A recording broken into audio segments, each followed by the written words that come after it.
বিদ্যুৎহীন বিমানে যেভাবে আটকা পড়েন যাত্রীরা।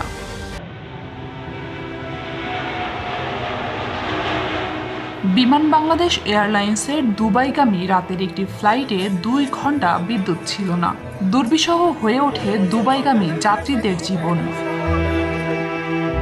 বোর্ডিং শেষ করে বিমানের ভেতর অন্ধকার অবস্থায় দীর্ঘ সময় আটকা পড়েছিলেন যাত্রীরা। ওই ফ্লাইটে মধ্যপ্রাচ্যগামী প্রবাসী যাত্রীরা ছিলেন। নানাভাবে চেষ্টার পরও ফ্লাইটে বিদ্যুৎ চালু করা যায়নি। এক পর্যায়ে বিমানের সকল যাত্রীকে ফ্লাইট থেকে নামিয়ে দেওয়া হয়। এই ঘটনা ঘটেছে চট্টগ্রামের শাহ আমানত বিমানবন্দরে। দুবাইগামী ফ্লাইটে বিদ্যুৎ না থাকায় ফ্লাইট বাতিল করার মতো অবস্থা দাঁড়িয়েছিল। এক পর্যায়ে ঢাকা থেকে প্রকৌশলীদের ডাক পড়ে চট্টগ্রামে। দ্রুত পরের ফ্লাইটেই ইঞ্জিনিয়ারদের চট্টগ্রামে পাঠানো হয়।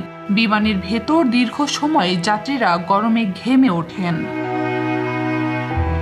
বিমান থেকে যাত্রীদের নামিয়ে দেওয়ার 14 ঘন্টা পর ফ্লাইটের ভেতর আবার আলো জ্বলে ওঠে।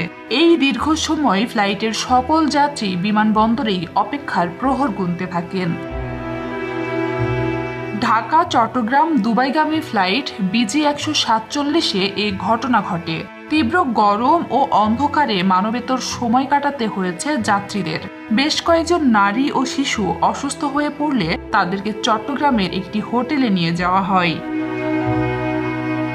বিমানেরই একাধিক কর্মকর্তা অভিযোগ করে বলেন, বিমানের এক শীর্ষ প্রকৌশলীর গাফিলতির কারণেই এই ঘটনা ঘটেছে। এর আগেও তাদের দায়িত্বহীনতার কারণে একাধিক দুর্ভোগের ঘটনা ঘটেছিল, কিন্তু রহস্যজনকভাবে তাদের বিরুদ্ধে দীর্ঘদিনেও কোনো ব্যবস্থা নেয়নি প্রশাসন। আজকাল নিউজ, নিউ ইয়র্ক।